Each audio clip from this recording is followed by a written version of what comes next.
So let me paint you a picture. It's February 7th, 1979. A 67-year-old man is taking a leisurely swim at a beach resort in Bertioga, Brazil. The water is warm. The sky is probably beautiful. He has a stroke mid-swim, slips under, and that's it. He's gone. Peaceful, quiet, on his own terms. Now here's the part that should make you put down your coffee.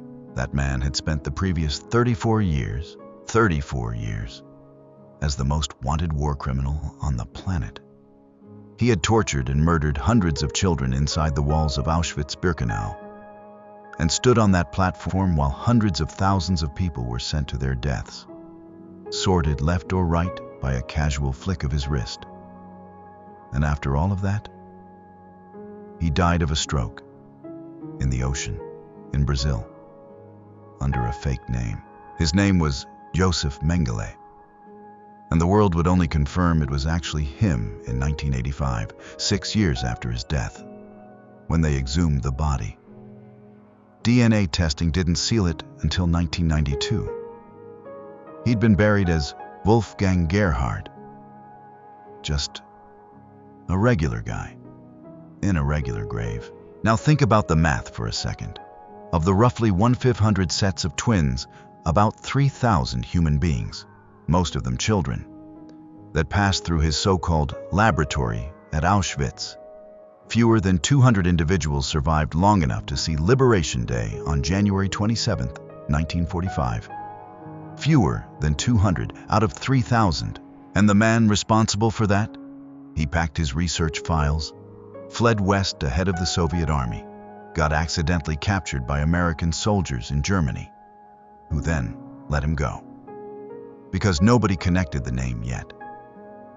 He literally walked out of Allied custody, hopped a rat line to Argentina, spent years in Paraguay, and eventually retired to Brazil, where he suffered nothing more dramatic than a bad day at the beach. The Mossad, the same intelligence service that tracked Adolf Eichmann to Buenos Aires and snatched him off the street in broad daylight, actually chose not to pursue Mengele at the same time, because they didn't want to jeopardize the Eichmann operation, which is a completely reasonable tactical decision.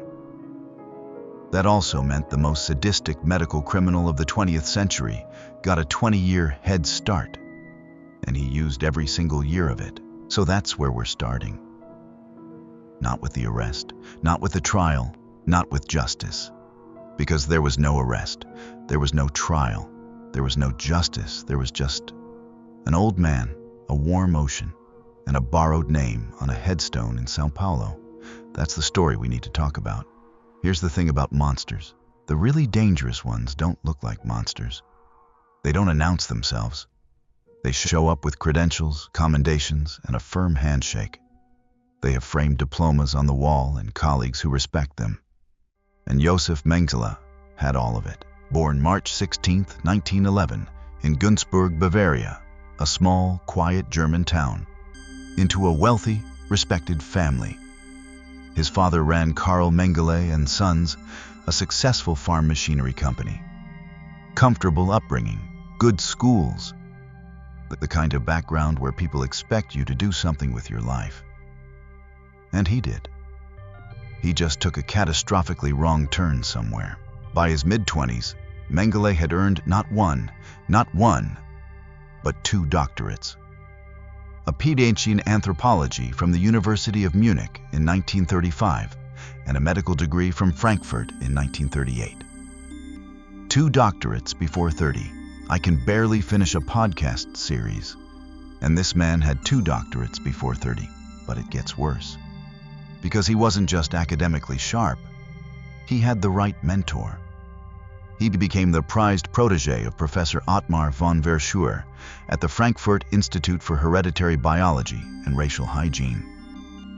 And through Verschuer, he plugged directly into the Kaiser Wilhelm Institute for Anthropology, Human Heredity, and Eugenics in Berlin-Dahlem, which sounds like a perfectly legitimate research institution, because at the time, to much of the German scientific establishment, it was. And then, before he ever set foot in Auschwitz, Mengele went to war. He served with the Waffen-SS on the Eastern Front, got wounded in combat, and came back decorated with the Iron Cross, first and second class.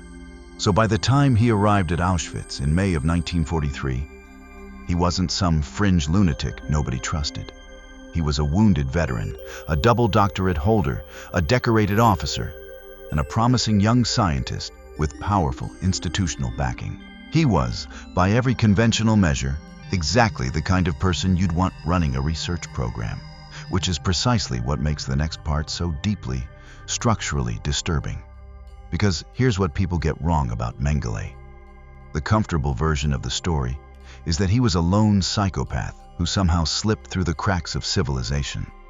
One bad apple, an aberration. That framing is convenient and completely false. The organs he harvested, the eyes he removed, the blood samples he collected, they weren't sitting in a box under his bunk. They were being shipped to Berlin, to the Kaiser Wilhelm Institute, to his mentor Verschuer, funded by the German Research Foundation, the DFG, which was not a shadowy secret organization. It was the German equivalent of a National Science Council. This wasn't a rogue operation. It was a supply chain. Mengele was the field operative. Berlin was the receiving end. And the entire apparatus, the credentials, the funding, the institutional prestige, gave what happened next a veneer of scientific legitimacy so thick that it took decades for the full picture to emerge. So the next time someone frames Mengele as a singular monster acting alone, remember the diplomas. Remember the Iron Cross. Remember the shipments going back to Berlin. Remember that his mentor Verschuer kept his career after the war, got a professorship in Münster in 1951, and died a respected academic in 1969. The system didn't just allow Josef Mengele. In many ways, the system built him. All right, this is the part where we actually go inside the wire. I want to be upfront with you. What follows is documented, sourced, and verified. It is also genuinely difficult to sit with. But that's exactly the point. Because the worst disservice we could do to the people who survived this is to look away. So May 1943, Mengele arrives at Auschwitz-Birkenau and is appointed chief physician of the Roma family camp, the Zigeunerlager. And almost immediately, he identifies his opportunity. Every day, trains pull into the Birkenau ramp carrying thousands of people from across occupied Europe. And every day, Mengele, sometimes in his SS uniform, sometimes in a white lab coat, often described by survivors as impeccably dressed, almost cheerful, stands on that platform and does selections. Left means forced labor. Right means the gas chambers. A flick of the wrist, a bored glance, a pointing finger, and somewhere in that crowd, almost every time, he's also scanning for something specific. Twins. The moment he spotted a pair, Jewish children, Roma children, it didn't particularly matter, he'd pull them aside, separate them immediately from their families. And here's the detail that survivors remember with a particular kind of horror. He was nice to them. He wore the white coat instead of the uniform. He brought sweets. He had them call him Uncle Mengele. He smiled because he needed them calm. He needed them measurable. He needed them intact, at least for a while. The first phase was almost clinical in its thoroughness. Every pair of twins was subjected to exhaustive anthropometric measurements. Every bone, every facial feature, every millimeter of their bodies cataloged, drawn, recorded. Mengele had prisoner artists produce detailed medical illustrations. He corresponded directly with Berlin. This was, on the surface, research with paperwork and methodology and institutional oversight.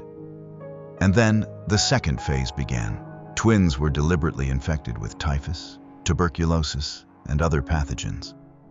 One twin injected, the other kept as the control.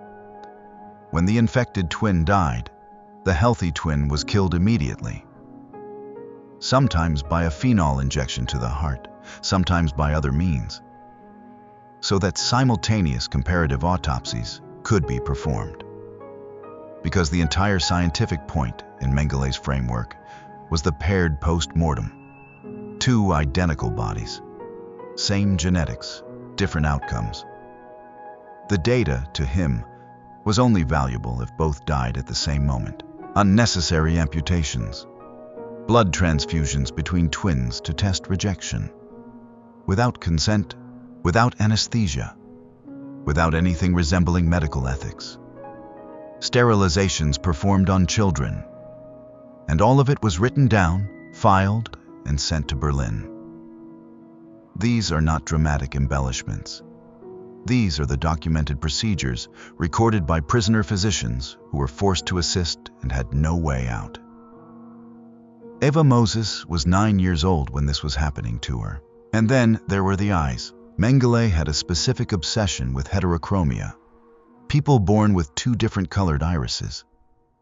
He was working in collaboration with Karen Magnuson, a researcher at the Kaiser Wilhelm Institute, on what was formerly called Project Augenfarbe, the Eye Color Project. The documented method, confirmed by peer-reviewed ophthalmology research as recently as 2020, was the administration of adrenaline eye drops to living inmates, including, specifically, a Sinti family from Oldenburg, Germany, likely affected by Waardenburg syndrome. The goal was to study whether eye color could be environmentally altered. It couldn't.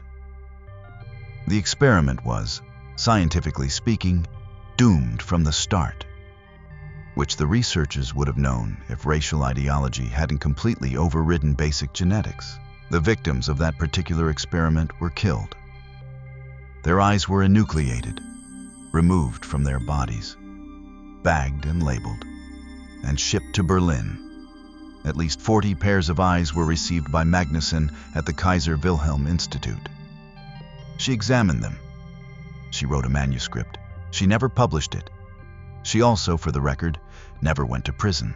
Now, the man who saw more of this up close than perhaps anyone else who survived was Dr. Miklós Niszli, a Hungarian Jewish forensic pathologist who arrived at Auschwitz in June 1944 and was selected by Mengele to serve as his personal autopsy assistant, working inside Crematorium 2.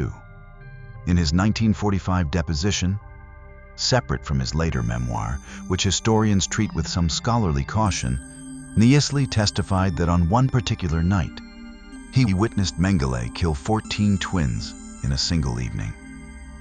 First sedated with EpiPen, then a chloroform injection directly into the heart, all 14, one after another, so their bodies could be dissected and compared before dawn. 14 children, one night, for the paperwork. And here's where we need to stop and honestly confront the why. Because the popular version is that Mengele was running some insane eugenics scheme to breed twin armies for the Reich. That's the dramatic version. The documented institutional reality is a bit more cold and bureaucratic, and somehow even more disturbing for it. The research was feeding Verschuer's academic program at the Kaiser Wilhelm Institute, funded by the German Research Foundation, aimed at establishing a hereditary and racial basis for human traits. It was career science. It was grant-funded science. It was science with a filing system and a Berlin mailing address. Mengele wasn't just a sadist with a scalpel. He was an ambitious young academic who had found himself in a position where the normal ethical barriers, the ones that exist precisely to prevent this, had been systematically dismantled by the state. The Volkskörper doctrine had legally stripped his subjects of individual rights. The institution validated the method.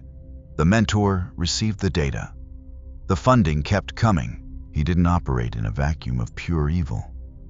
He operated in a system that handed him the vacuum and told him to fill it. And the verdict on everything he produced? Every measurement, every autopsy report, every eye shipment to Berlin, scientifically worthless.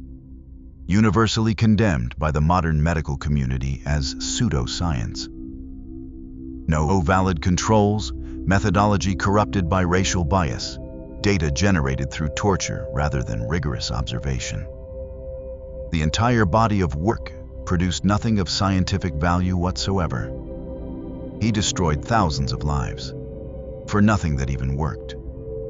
So let's talk about what happened after. Because here's where the story shifts from horrifying to genuinely, structurally infuriating. And I think it's important to sit in that infuriation for a moment, because it's the honest response to the facts. January 27th, 1945. Soviet forces liberate Auschwitz. Among the survivors stumbling out from behind the wire are fewer than 200 individuals from Mengele's twin program.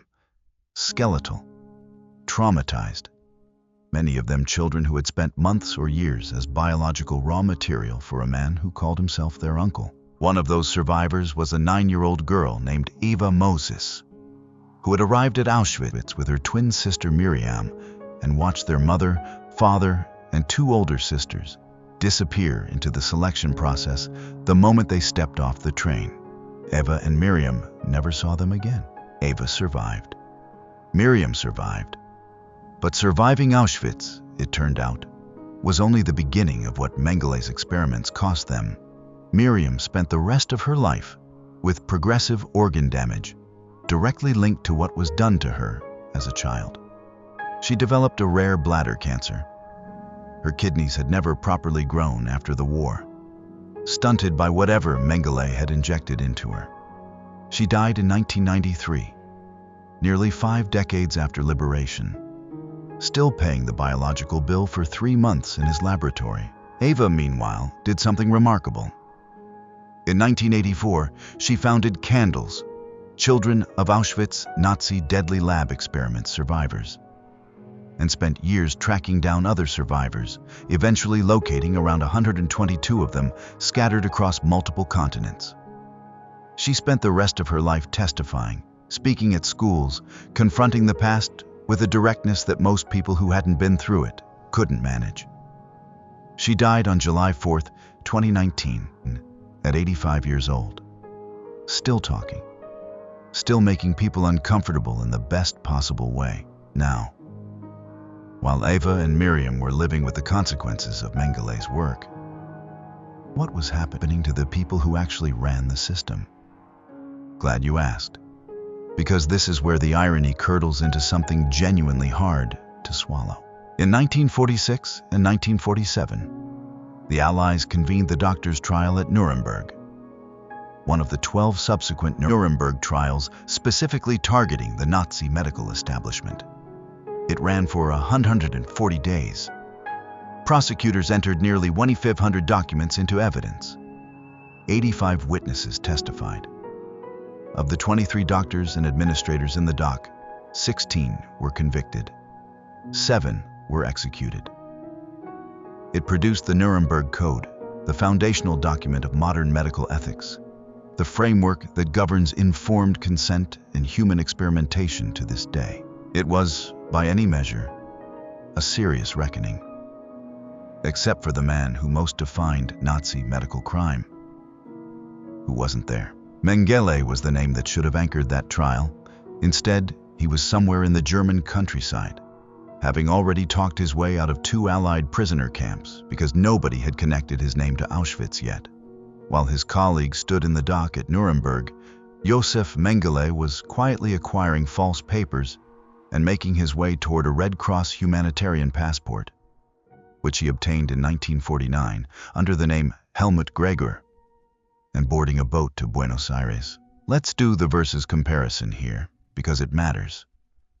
Adolf Eichmann, the chief logistical architect of the Holocaust, also fled to Argentina.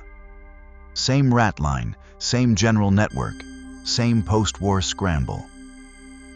But in 1960, Israeli Mossad agents tracked Eichmann to a suburb of Buenos Aires, abducted him off the street, smuggled him to Israel, tried him publicly, and executed him in 1962. The system of accountability, imperfect and delayed as it was, functioned for Eichmann. For Mengele, it didn't. And the difference was an effort. Nazi hunters, including Simon Wiesenthal, pursued him for decades. It was money, network, and luck. The Günzburg family fortune quietly funded his life in exile through a courier named Hans Sedlmayr, a family friend who maintained contact for years. Paraguay granted him citizenship in 1959. When the heat intensified in Argentina after the Eichmann operation, he moved. When it intensified in Paraguay, he moved again. He was always one country ahead of accountability. But here's the part of the aftermath that history tends to quietly shuffle past. Ottmar von Verschuer, Mengele's mentor. The man who received the research. The man whose institute accepted the shipments from Auschwitz. Who was funded by the German Research Foundation to conduct the very program Mengele was executing in the field. His post-war denazification classification. Fellow traveler. The lightest possible category. He claimed he hadn't known the full extent of what Mengele was doing. Some colleagues vouched for him. By 1951, just 6 years after the liberation of Auschwitz, Verschuer was appointed professor of human genetics at the University of Münster. He went on to become a respected figure in post-war German genetics, the man who ran the receiving end of the supply chain, who accepted the shipments, read the reports, and kept the funding flowing, returned to academic life, got tenure, taught students, died a professor emeritus in 1969. The university never even issued a formal statement. And that's the structural indictment that Eva Mozes Kor spent her entire life pointing at. It wasn't just that one man escaped justice. It was that the institution that built him, funded him, and received his work largely, absorbed itself back into respectable society. The Nuremberg Code was written. The lessons were supposedly learned. And Verschuer got tenure. The modern legacy of all of this isn't purely historical either. The question of whether data obtained through atrocity can or should ever be cited in legitimate research remains a live, genuinely contested debate in bioethics. One that Mengele's work sits at the center of, precisely because his methods were so thoroughly documented and so thoroughly condemned. The consensus rejection of his results helped establish the principle that how you obtain data is inseparable from whether that data is valid. The process is the science. Contaminate the process, and you've contaminated everything downstream, which means the one lasting contribution of Josef Mengele to the field of medicine is as the ultimate cautionary example of what medicine must never be. So here's where we land. A man with 2 doctorates, an Iron Cross, and the full backing of a nationally funded research institute spent roughly 2 years at Auschwitz-Birkenau, systematically torturing and murdering children. He produced data so corrupted by ideology and sadism that the entire scientific community declared it worthless. He fled ahead of the Soviet army on January 17, 1945, carrying his research files under his arm. He walked out of Allied custody because nobody checked carefully enough. He lived freely in South America for 34 years, funded quietly by his family's fortune back in Günzburg, protected by a network of people who knew exactly who he was and helped him anyway. And then he went swimming. His mentor returned to a university chair. His Berlin collaborator never published her manuscript and never went to prison. The institution that funded the research reconstituted itself into post-war German academia without so much as a formal interruption. Meanwhile, Eva Mozes spent 75 years carrying the biological and psychological wreckage of 3 months in his laboratory.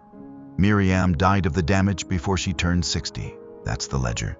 That's the complete, documented, verified accounting of what happened and what didn't. And I keep coming back to one question, not a rhetorical one, a genuine one, that I think this entire story forces us to confront. We talk about Mengele as though he's the story, the singular monster, the angel of death, the lone aberration in the history of science. But what the actual record shows is something far more unsettling than one bad man with a medical degree. What it shows is a system, credentialed, funded, institutionally embedded, and largely unpunished, that created the conditions for everything he did. The Nuremberg Code exists because of him. Modern informed consent law exists because of him.